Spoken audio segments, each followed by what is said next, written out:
Hello दोस्तों, हिंदी की बिंदी channel में आप सभी का स्वागत है। तो दोस्तों, आज के इस वीडियो में हम बात करेंगे एमपी असिस्टेंट प्रोफेसर के सिलेबस में दिए गए मेरी असफलताएं, जिसके अंतर्गत मैं आप सभी को 3-4 जो टॉपिक है 4 टॉपिक मैं पढ़ा चुकी हूँ। इसका अगला जो विषय सूची है वो है सेवा के पथ पर मेरा दरबार प्रवेश। ये आज हम पढ़ेंगे। तो यहाँ पर मैं विस्तार पूर्वक इस चीज़ की व्याख्या आप सभी को कर रही हूँ, क्योंकि आप सभी के कमेंट्स आए थे कि ये जो पूरा टॉपिक है मैं पढ़ाऊँ मेरी असफलताएं। तो चलिए आज इसका नेक्स्ट जो विषय है उस पर हम बात करते हैं कि सेवा के पथ पर। तो बाबू गुलाब राय कृत ये आत्मकथा है, तो उनके जीवन में क्या क्या घटित हुआ है, इन सब का जिक्र उन्होंने अपने इस आत्मकथा के अंतर्गत किया है। यद्यपि मैं परीक्षाओं के संबंध में शनै विद्या विदच्य के सिद्धांत में विश्वास करता था और अपने विषयों के विशेष अध्ययन के लिए अतिरिक्त मास की भांति कॉलेज में भी एक अधिक वर्ष देना श्रेयस्कर समझता था, तथापि इस नियम के अपवाद स्वरूप, क्योंकि प्रत्येक नियम का अपवाद होता है, मैं फिलॉसफी के एमए के संबंध में अपने नियम को कुछ शिथिल कर दिया था और कॉलेज में अध्यापित करते हुए भी परीक्षा में इस प्रकार उत्तीर्ण हो गया, जिस प्रकार की हरिभक्त भवसागर को गोपद एवं सहज ही पार कर जाते हैं। तो कहते हैं कि मैंने इन्होंने जो है पढ़ाई के साथ ही कॉलेज में अध्यापन कार्य भी शुरू कर दिया था। आगे कहते हैं, वह समय उत्पादन बाहुल्य यानी मास प्रोडक्शन का न था। उन दिनों विवाह की कचौड़ियों अथवा फोर्ड कंपनी के मोटरों की तरह एमए वालों के धान नहीं उतरते थे। सिहन के लेड़े नहीं साधु न चले जमात। प्रयाग विश्वविद्यालय में, जिसके विराट उदर से अब 4 और विश्वविद्यालय उत्पन्न हो गए हैं, केवल 6 विद्यार्थी दर्शन शास्त्र के एमए में बैठे थे। उनमें से केवल 2 उत्तीर्ण हुए थे। तो इन्होंने जो है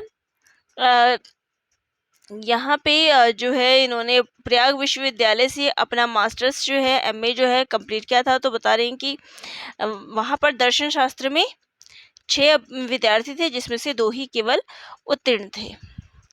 इस प्रकार मैं थर्ड क्लास फर्स्ट नहीं तो थर्ड क्लास से किंड अवश्य था। तो थर्ड क्लास से सेकंड अवश्य था। इसके लिए मैं गंगा तुलसी उठा सकता हूँ, काशी तक शास्त्रार्थ के लिए तैयार हूँ, और यदि धन की पर्याप्त सहायता मिल जाए तो प्रिवी काउंसिलिंग का या फेडरल कोर्ट या कोई अंतर्राष्ट्रीय न्यायालय हो तो 7 समुंदर पार कर मुकदमा लड़ने का साहस रखता हूँ। कॉलेज में 1 साल प्रोफेसरी कर मैं अपना हक जमा चुका था। उस पद पर मैं बना भी रहता, क्योंकि उन दिनों एमए बरसाती मेढकों की भांति गली गली नहीं मिलते थे, यानी कि बहुत कम लोग ही उस समय जो है एमए करते थे। फर्स्ट ईयर सेकंड डिवीज़न की कोई पाबंदी ना थी। यदि कोई डिवीज़न की बात पूछता तो मैं अपने शिकारपुरी मित्र की भांति कह देता, लियाकत देखिए। कॉलेज की नौकरी लोमड़ी के अंगूरों की भांति अप्राप्य न थी, किंतु उसमें एक बड़ी बाधा यह थी कि मुझे में तुलसीदास जी की अनन्यता का अभाव था। मैं 2 नावों में पैर रखना चाहता था। एमए के साथ एलएलबी के 3 अक्षर और जोड़ने का मोह संवरण नहीं कर सकता था। मैं इस महत्वाकांक्षा को कीर के कागड़ लो छोड़ भी देता, क्योंकि दर्शन शास्त्र का विद्यार्थी होकर त्याग की क्रियात्मक परीक्षा में किसी से पीछे नहीं रहना चाहता था। किंतु मेरे पूज्य पितृचरणों ने कचमकेश हरितीती कचहरी नाम की जिस संस्था में बाल सफेद किए थे, उसके परंपरागत आदर्शों के अनुकूल एलएलबी के बिना मेरा अध्ययन उतना ही अपूर्ण रह जाता जितना कि दक्षिणा के बिना दान। तो क्योंकि उनके पिताजी ने ये एलएलबी किया था, तो उनको भी इस चीज़ के लिए कहा गया।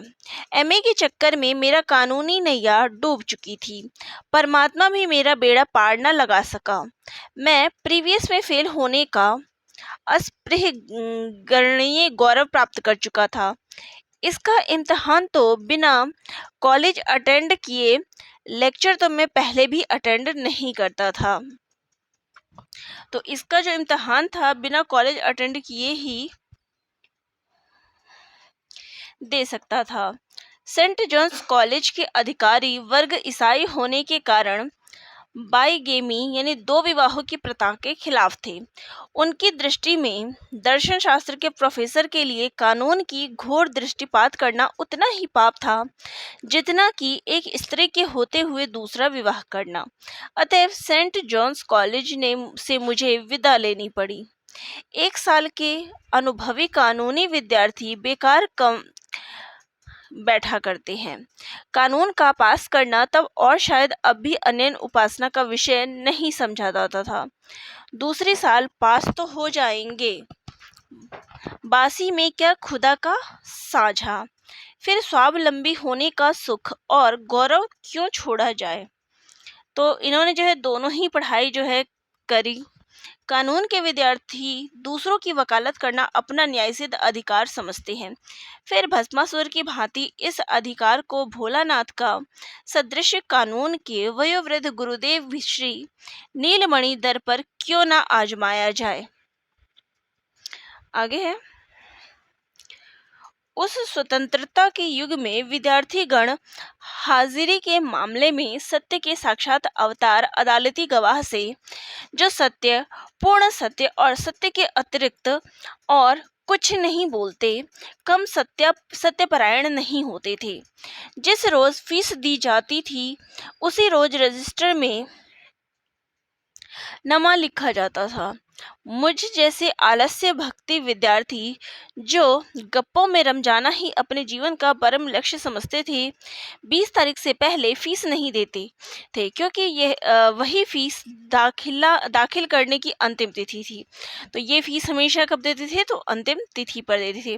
प्रोफेसर महोदय रजिस्टर में चोहरी निगाह 2 चर्म चक्षु और 2 हिये के नेत्रों की बजाय पत्थर यानी पेविल्स के चक्षु गड़ाए हुए पूछते, were you present all the days, कि तुम सभी दिन यहाँ क्लास में आए हो, अर्थात क्या आप पूरे दिनों उपस्थित रहे। तो विद्यार्थी भी सज्जनों की सी अधि दृष्टि किए बड़े उपेक्षा भाव से कह देते, यस सर। और कभी यदि सच्चाई का अधिक परिचय देना हुआ तो कह देते कि एग्जैक्ट द 5th, कि 5वीं के सिवाय, यानी 5वीं दिन नहीं आए थे, बाकी सब दिन आए हैं। इसके अतिरिक्त कभी कभी वकालत का भी अभ्यास कर लिया जाता था। आजकल की सभ्यता में जब सभी कार्य प्रतिनिधियों द्वारा होते हैं, व्यवस्थापिका सभाओं में प्रज्ञा के प्रतिनिधि कानून बनाते हैं, उसकी स्वीकृति बादशाह के प्रतिनिधि देते हैं और उसकी व्याख्यावादी प्रतिवादी के प्रतिनिधि वकील करते हैं।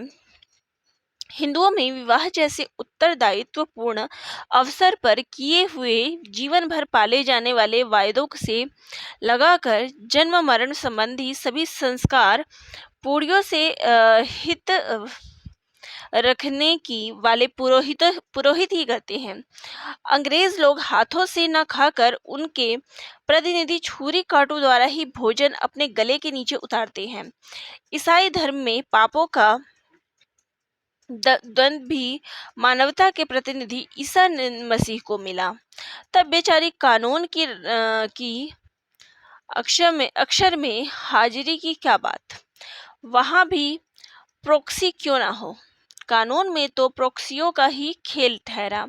येन केन प्रकरण पास होने का तो नहीं, इम्तिहान में शामिल होने का वैधानिक अधिकार मिल ही जाता।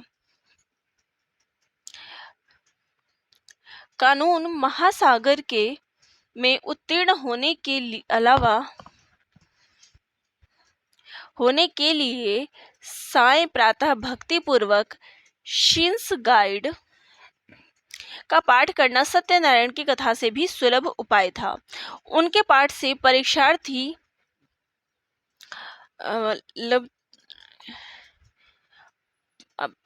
की जो उपलब्धि है वो सिद्ध हो जाती थी। फिर फेल हुआ कानून का विद्यार्थी क्यों बेकार बैठे, बेकार मुबाश कुछ किया कर, कुछ ना हो तो जूतियां सिया कर। मैं भी नौकरी की चाह में डाक खाने की आमदनी बढ़ाने में योग देने लगा, किंतु रियासत की नौकरी मेरी गरुड़ गति गामिनी कल्पना और उच्छल मत स्वप्नों की दूरातिंदूर सीमाओं से भी परे थी। मेरे मन कछु और है, विधना के कछु और की बात थी, और विधना मुझसे कुछ अधिक विचारशील थे। इसलिए यंत्रारूढ़ की भांति मैं भी उनका इच्छानुवर्ती हो नाचने लगा। मैं उस देवी प्रेरणा के वश बिना किसी रोग के भी डॉक्टर त्रिशार्थनाथ सिंह से मिलने अस्पताल पहुंच गया। डॉक्टर साहब बड़े लोकप्रिय थे और ना वे प्राणों के हरता थे और ना धन के। वे सेवा भाव से अपने कार्य को करते थे। उनके दर्शन करना मैं देव दर्शन से कम नहीं समझता था। संयोगवश डॉक्टर साहब राउंड पर गए थे। उनका मेज पर अधिकारी वर्ग में सामान्य पत्र पयोनिये सुशोभित था। हम गरीब लोगों को पायोनियर देखना इतना ही दुर्लभ था जितना कि अमीर आदमी का स्वर्ग में जाना, क्योंकि उसका चंदा 85 रुपये साल था। मैं कौतूहलवश पायोनियर के पन्ने उलटने लगा। उसमें छतरपुर राज्य के लिए दर्शन शास्त्र के एक ऐसे अध्यापक की मांग थी जो पूर्वीय और पश्चिम दर्शन में दक्ष हो। पश्चिमी दर्शन में तो मैं अपने को दक्ष कह सकता था, क्योंकि घर के नाई से भी अधिक मोतबीर विश्वविद्यालय का पट्टा मेरे पास था। यानी उन्होंने जो पश्चिमी सभ्यता की जो शिक्षाएं ली थी, तो उनके पास काफ़ी ज़्यादा मात्रा में प्रमाण पत्र थे। मेरे पास था, किंतु पूर्वी दर्शनों के काले अक्षर मेरे लिए भैंस बराबर थे। पीछे से उस अज्ञान के आधार पर भैंस का दूध पीने को मिला। मुझे एक बार इनाम में आगरा कॉलेज से मैक्स मूलर की 6 सिस्टम्स ऑफ इंडियन फिलॉसफी मिल चुकी थी। उसमें केवल इतना ही काम लेता था कि लोग उसको मेज पर देखकर जान ले कि मैं इनाम पाने वाले विद्यार्थी की गणना में हूँ। उसके पन्ने में मैं कभी कभी पलट लेता था और शायद उसको छुआ दर्शनों के नाम मेरे स्मृति पटल पर अंकित हो चुके थे। एक बार काशीपुरी में कॉन्स कॉलेज के प्रिंसिपल जॉन्स कॉलेज के प्रिंसिपल वीनिस से मिलने का सौभाग्य प्राप्त हुआ था। उनकी निगाह में एक सदाशय और श्रद्धालु विद्यार्थी जचने तथा उनको गुरु मानने को गौरव देने के लिए मैंने उनसे सलाह ली थी कि हिंदू दर्शनों के विधिवत अध्ययन के लिए पहले कौन सी किताब पढ़ना चाहिए। उनके मुखारबिंद से निकला था आर्यभट्ट का तर्क संग्रह। मैंने उनके शब्दों को उसी श्रद्धा से हृदयंगत कर लिया जैसे कि महात्मा कबीर ने स्वामी रामानंद के मुख से निकले हुए राम शब्द को। मुझ में उस समय न इतनी बुद्धि थी और न सावधानी कि उनसे पूछता तार पर अर्थात उसके बाद क्या। यद्यपि मैं स्वयं पापी नहीं, ब्राह्मण न था जो रोटी पकाने के लिए आग पर्वत पर ढूंढता फिरता, तो भी मैंने पर्वतों वहीनमान घुमात का पाठ याद कर लिया था। पिताजी के मुख से वांसासी जीर्णानी यथा विहाय वाला श्लोक कई बार सुना था। यह शायद श्रद्धालु भक्त के लिए भगवत गीता किंचित गीता के अनुसार भव सागर पार होने के लिए पर्याप्त होता, किंतु दर्शन शास्त्र के पंडित कहलाने के लिए काफी ना था। यह कुछ प्रेम का 2.5 अक्षर तो था नहीं जो मुझे पंडित बना देता। फिर निराशा क्यों का भावी लेखक होता हुआ भी मुझ में आशावाद वे साहस की मात्रा तक नहीं पहुंचा था। मैं अपनी न्यूनताओं को कभी भूलता नहीं हूँ। उस मानसिक मिसिंग है वर्ड्स के आधार पर उस गौरवपूर्ण स्थान को प्राप्त करने की आशा करना, तो क्या उसके लिए अर्जी भी भेजना मैं इतना हास्यास्पद समझता था जितना कि ऊंचे पेड़ से फल तोड़ने के लिए किसी बौने का हाथ पसारना। मैं यह तब नहीं जानता था कि छतरपुर किस भूभाग में स्थित है? मैं समझता था हो न हो शायद राजपुताने में होगा। किस्मतः अज्ञानम। परलोक में विचरने वाले दर्शन शास्त्र के विद्यार्थी को इस दुनिया की बातों से क्या काम। फिर भी डॉक्टर महोदय के प्रोत्साहन में आकर मैंने अर्जी भेज ही दी। अहो मूढ़ता या मन की, मैं समझता हूँ कि बाबा तुलसीदास जी को भी मधुमेह था, इसलिए यामनः पुकारा करते थे। मैं भी अर्जी देकर उसे ऐसे भूल गया जैसे सज्जन लोग अपने किए हुए उपकार को अथवा दूसरों के किए हुए अपकार को लेकर समय पाकर कर्म अपना को लेकिन समय पाकर कर्म अपना फल देते ही हैं। 1 महीने पश्चात मुझे छतरपुर के प्राइवेट सेक्रेटरी का पत्र मिला। लिफाफा देखते ही उसका मजमून मेरे मानसिक क्षितिज में बिजली की तरह चमक उठा। मैंने समझा कि मेरा भाग्य जागा, डॉक्टर रूपी देवता के दर्शन का फल मिल गया। लिफाफा खोलने पर अनुमान ठीक निकला। उस पत्र में उन्होंने पूछा था कि मैंने उनके पहले पत्र का उत्तर क्यों नहीं दिया। महाराज साहब मुझसे मिलने के लिए उत्सुक हैं। सेक्रेटरी साहब ने छतरपुर का रेल मार्ग बतला देने की कृपा कर दी थी, नहीं तो मुझे 2-4 आदमियों के सामने अपने अज्ञान का प्रदर्शन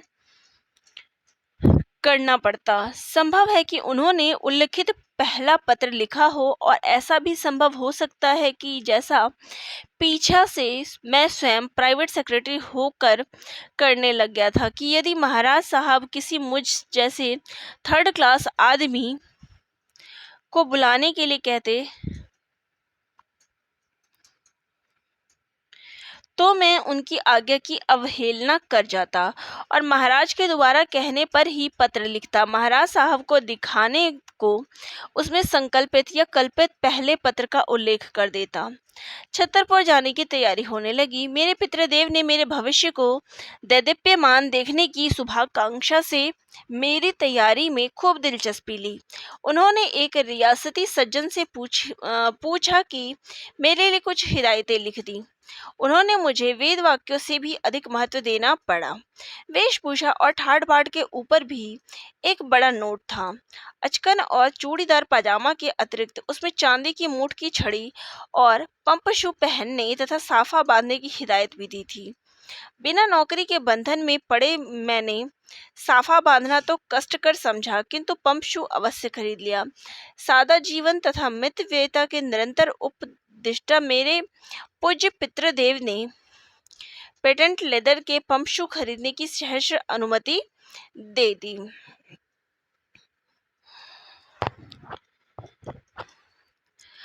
पंप शू वहां खूब काम आया, क्योंकि महल में जूते उतार कर जाना पड़ता था। भव्यता की कमी पूरी करने के लिए मेरे साथ एक नौकर भी कर दिया गया। अलमति विस्तीर्ण किस्सा कोताह में छतरपुर पहुंच गया। हिज हाइनेस महाराजा साहब के सामने मेरी पेशी हुई। दरबार की सादगी ने मेरे सुख स्वप्नों को चूर कर दिया। वह दरबार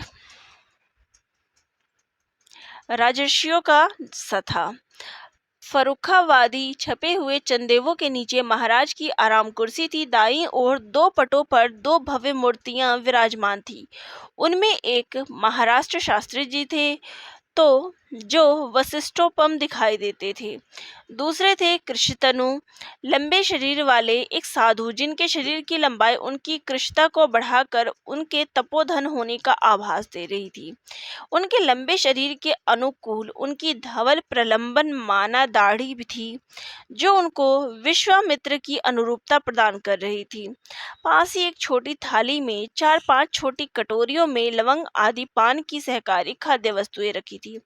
हुक्का वाला महाराज के मुखमंडल के गति का अध्ययन करता हुआ उसी के साथ निगाली को झुकाता जाता था। बड़ी प्रसन्नता और कृपा भरी प्रसन्न मुद्रा से महाराज ने मेरा स्वागत किया। मेरी भेंट की हुई गिन्नी का स्पर्श करके साफ कर दी। वार्तालाप अंग्रेजी में शुरू हुआ। दर्शन शास्त्र में महाराज की गति तो बहुत अच्छी थी। अंग्रेजी भी बिना प्रयास के बोलते प्रतीत होते थे, किंतु वे 19वीं शताब्दी के प्रभाव में अधिक थे। उन्होंने मुझसे पूछा कि मैंने हर्बर्ट स्पेंसर का अध्ययन किया है।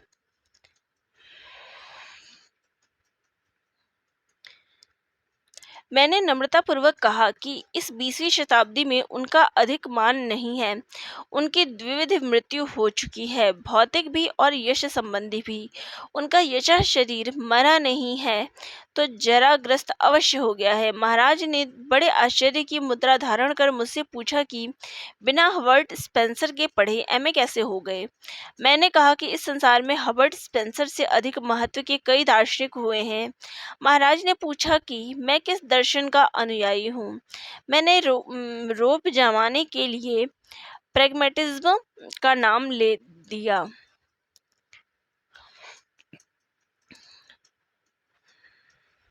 बहुश्रुत महाराज को अभूतपूर्व सिद्धांत सुनाने का तो श्रेय न पा सका, क्योंकि महाराज प्रैग्मेटिज्म का नाम सुन चुके थे, किंतु उसका प्रभाव अच्छा पड़ा। महाराज पर मेरी विद्वता की धाक जम गई। वे पूछने लगे कि तुमने बिना विलायत गए प्रैग्मेटिज्म को कैसे जाना। मुझसे 15 दिन पूर्व उनके यहाँ लुइस डिकिंसन नाम के एक अंग्रेज लेखक मेहमान होकर आए थे। उन्होंने महाराज से कहा कि हिंदुस्तान भर में प्रैग्मेटिज्म के बारे में 2-4 व्यक्ति ही जानते होंगे। मैंने उत्तर दिया कि हम भारतवासी उनके दर्शनों में इतने पिछड़े हुए नहीं हैं जितने वे समझते हैं। मेरे गुरुदेव प्रैग्मेटिज्म के ही गीत गाते हैं। अंग्रेजी दर्शनों का ज्ञान से तो प्रमाणित हो ही चुका था। भारतीय दर्शनों के ज्ञान के लिए महाराज बहुत उत्सुक तो नहीं जान पड़े, तो भी मैंने प्रसंग निकालकर गीता का एक श्लोक और कठोपनिषद की एक श्रुति का अंश नायमत्मा प्रवचनेन लभ्य न च बहुवा श्रुतेन बिना अटके कह डाला। उसको सुनते ही विश्वामित्र स्वरूप रामा बाबा तो गदगद कंठ से महाराज को संबोधित करके कहने लगे,